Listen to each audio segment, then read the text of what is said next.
بهترین گوشی امسال بدون شک همینه. یعنی کلا فکر هرچی گوشی که قرار امسال بیاد رو از سرتون بیرون کنید. سلام، من سجاد هستم و امروز قرار با هم دیگه بررسی کامل شیائومی می 11 الترا رو داشته باشیم. توی این ویدیو که توی تصویر و دیسکریپشن براتون تایم بندیش رو قرار دادم، قراره جعب گشایی رو ببینیم، طراحی رو ببینیم، تست صدا رو ببینیم، بنچمارک رو ببینیم، مشخصات سخت افزاری رو داشته باشیم و در آخر هم بررسی کامل دوربین این گوشی رو با هم دیگه داشته باشیم. براتون بررسی و مقایسه کامل این گوشی با هواوی میت 40 پرو پلاس و S21 الترا که توسط سایت دیوکسیمارک انجام شده رو با توضیحات کامل ترجمه کردم و قرار دادم و کامل میتونین تشخیص بدین که این گوشی توی دوربین چه غولیه. حالا اگه میخواین من بیشتر از اینطور ویدیوها بسازم، حتما کانال رو سابسکرایب کنین. این تنها حمایتیه که من از شما میخوام. سوالی هم داشتین توی کامنت بپرسین. مثل همیشه جواب سوالهاتون رو میدم. همراه من باشید، بریم بررسی کامل شیائومی می 11 الترا رو داشته باشیم.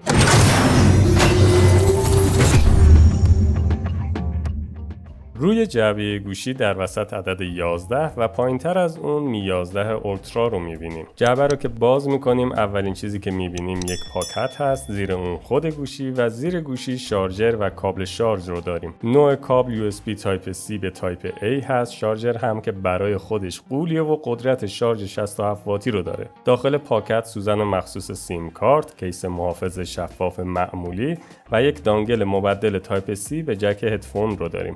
وقتشه بریم سراغ خود گوشی و طراحیش رو ببینیم.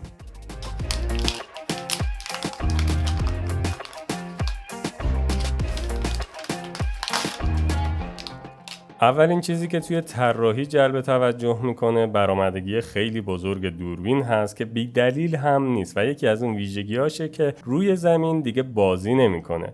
خمیدگی های گوشی دیگه فقط بغل های گوشی نیست و بالا و پایین گوشی هم به سمت داخل خمیدگی دارن. در قسمت راست کلیدهای تنظیم صدا و کلید پاور رو داریم. در قسمت چپ گوشی هیچی وجود نداره. بالای گوشی خروجی اسپیکر، استریو هارمن کاردون و ریموت آیر بلستر رو داریم. در قسمت زیر خشاب سیم کارت، درگاه USB و شارژ، میکروفون و خروجی دیگه اسپیکر استریو رو میبینیم. در ضمن جنس پشت گوشی هم سرامیک هست و در دو رنگ مشکی و سفید تولید میشه. زیبایی و مقاومت بالایی داره، اما اثر انگشت رو خیلی جذب میکنه و وزن دستگاه هم زیاد کرده. رسیدیم به قسمت مشخصات و سخت افزار دستگاه. صفحه نمایش آمولد، 120 هرتز، HDR10 پلاس، دالبی ویژن، 10 بیت و قدرت نمایش 1 میلیارد رنگ رو داره. گوریلا گلاس ویکتوس هم از اون محافظت میکنه. پردازنده دستگاه اسنپ دراگون 888 است. دستگاه در دو حافظه 256 و 512 در کنار رم اجرایی 8 و 12 گیگ تولید میشه. وای فای نسل 6، بلوتوث 5 و 2 سیم کارت بدون پشتیبانی از کارت حافظه. سنسور اثر انگشت هم زیر نمایشگر قرار داره که خیالتون راحت باشه، از لحاظ سرعت و دقت خیلی عملکرد خوبی رو داره. یکی دیگه از ویژگی‌های این گوشی یک نمایشگر جدا پشت گوشی در کنار لنزهای دوربین هست. این نمایشگر تقریباً نمایشگر مچبندهای سری 6 شیائومیه که ساعت و درجه باتری، اعلان‌ها و کنترل موزیک پلیر رو به شما نشون میده و در اختیارتون میذاره. اما مهمترین قسمت این نمایشگر اینه که موقع عکاسی کمکتون میکنه که عکس‌های سلفی رو با دوربین‌های پشت بگیرین که کیفیت خیلی بالایی رو داره و یک برگ برنده برای این گوشی هست. در ضمن ظاهر این نمایشگر خیلی قابل شخصی سازی و خودش به زیبایی گوشی کمک میکنه. شاید لمس چندان خوبی رو نداشته باشه، ولی وجودش واقعا توی اینجور گوشی ضروریه. صفحه نمایش اصلی این گوشی رکورد روشنایی رو جابجا کرده. این صفحه نمایش قدرت روشنایی 1700 نیتی رو داره که 200 از می 11 و سامسونگ S21 الترا بیشتره. قدرت دریافت لمس 480 هرتزی هم تجربه و سرعت کار با گوشی رو براتون خیلی بهتر میکنه. باز هم توی این ویژگی با قدرت 2 برابری S21 الترا رو شکست میده این گوشی. صفحه نمایش واقعا محشره، چه از لحاظ رنگ و روشنایی و چه از لحاظ عملکرد. قابلیت تغییر نرخ نوسازی پیکسل ها درست مثل بقیه گوشی های پرچمدار امسال هست، یعنی بین 60 تا 120 هرتز خودش تنظیم میکنه. نمایشگر تقریباً 10 بیت نیست و با یک شبیه سازی نرم افزاری یک سر و گردن از بقیه گوشی ها بالاتر رفته و حدوداً به 10 بیت رسیده. باتری این گوشی 5000 میلی آمپر هست و به لطف شارژر 67 واتی چه در حالت وایرلس و چه با شارژر خودش میتونه توی 40 دقیقه شارژ بشه. شارژ ریورس هم داره که واقعاً به کار میاد. درسته که این گوشی هم مثل بقیه پرچمدارها از اسنپ دراگون 888 استفاده کرده، اما توی بنچمارک گرفتن از این گوشی بعد از 5 بار تست افت قدرت گوشی نسبت به بقیه گوشی‌ها و سامسونگ خیلی کمتر بوده. اما نکته جالب اینه که توی این تست شیائومی بعد از هر بار تست خودکار نور گوشی رو کم میکنه تا قدرت گوشی برای پردازش صرف روشناییش نشه. تست ضبط و پخش صدا و موزیک رو براتون گذاشتم که با هم دیگه ببینیم.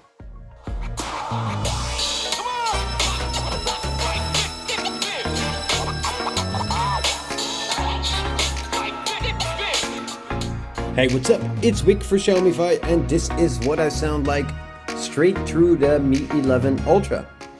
بریم سراغ مهمترین قسمت این گوشی که تا اینجای کار هیچ رقیبی رو نداره و اون قسمت دوربین گوشی هست. در پشت این گوشی 3 لنز رو داریم که هر کدوم هم سنسورهای متفاوتی رو دارن. دوربین اصلی بزرگترین سنسور بین تمامی گوشی ها رو داره که از شرکت سامسونگ هست و نزدیک به 1 اینچ سایز این سنسور و 50 مگاپیکسل هم هست. دوربین دوم الترا واید هست از شرکت سونی با 48 مگاپیکسل و زاویه دید 128 درجه که فکر کنم از همه گوشی ها هم بیشتر باشه.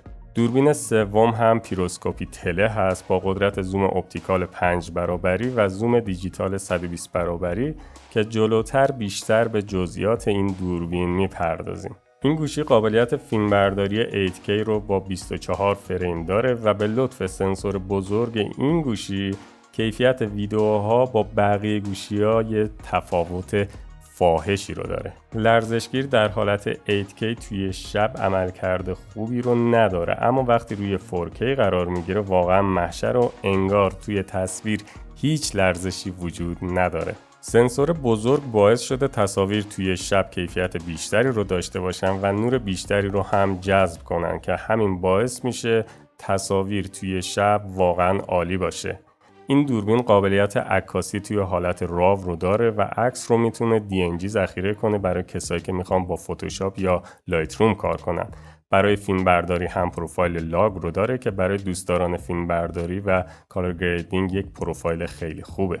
همونطور که گفتم وقتشه بریم سراغ بررسی و مقایسه دوربین این گوشی با هواوی میت 40 پرو پلاس و سامسونگ S21 اولترا که توسط سایت دیوکسی مارک انجام شده. اولین بخش اکسپوژر و کانتراست است که شیائومی امتیاز 105 رو آورده و رقیبش که روی تصویر هم میبینید هواوی امتیاز 109 رو توی این بخش داشته.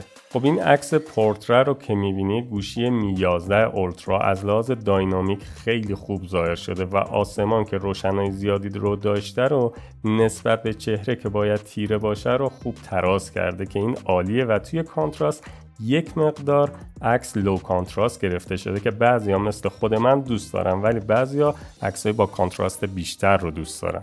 گوشی میت 40 پرو پلاس عملکرد خوبی رو داشته و کانتراست عکس بیشتره، اما سامسونگ نتونسته داینامیک رو کنترل کنه و برای روشن‌تر کردن چهره اکسپوژر رو زیاد کرده که کاملا آسمان جزئیاتش از بین رفته. توی محیط تاریک بازم اکسپوژر می 11 اولترا خوب بوده و جزئیات توی قسمت‌های روشن از بین نرفته.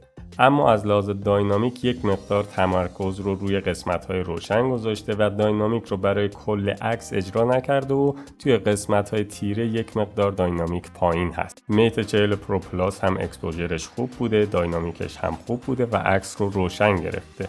اما S21 اولترا یک مقدار اکسپوژرش پایین‌تر هست، داینامیک خوبی داره و شدت و سچوریشن عکس رو پایین آورده. بخش بعدی رنگ هست که می 11 اولترا امتیاز 103 رو آورده و میت 40 پرو پلاس هم امتیاز 105 رو آورده. می 11 اولترا توی این بخش امتیاز خوبی را آورده و در کل توی رنگ عملکرد خیلی خوبی هم داشته، اما توی قسمت وایت بالانس عملکردش عالی بوده و چه در محیط باز و چه محیط داخلی خیلی دقیق وایت بالانس رو انجام میده. یکی دیگه از ویژگی‌های می 11 اولترا توی بخش رنگ تشخیص رنگ پوست و تون پوست هست. چه در محیط داخلی و چه محیط باز طبیعی ترین رنگ و تون رو از پوست عکاسی میکنه. البته توی این قسمت هر سه گوشی عالی عمل کردن و هیچ کدوم رو نمیشه ایراد گرفت و سلیقه‌ای میشه که بخوان بهترین انتخاب رو بین دوربین‌های گوشی داشته باشن. قسمت بعدی فوکوس خودکار هست که می 11 اولترا امتیاز 103 رو آورده و بیشترین امتیاز این بخش هم به گوشی آیفون 12 پرو مکس میرسه. توی نمودار میتونید فاصله زمانی فشار دادن دکمه عکس و گرفتن عکس رو ببینید که در این فاصله بین این دوتا نقطه اتوفوکوس انجام میشه. همونطور که مشخصه می 10 اولترا خیلی سریعتر از بقیه گوشی ها عمل کرده، اما می 11 اولترا هم خیلی خوب پشت سرش اومده و فقط سنسور بزرگش باعث شده که یک مقدار سرعتش پایین تر باشه، اما نسبت به دو رقیب دیگه‌اش خیلی سریع و دقیق تر عمل کرده. همین سنسور بزرگ عمق میدان عکس رو بیشتر میکنه و در زمان عکاسی از دو یا چند نفر توی فوکوس قرار دادن افراد رو خیلی بهتر میتونه انجام بده.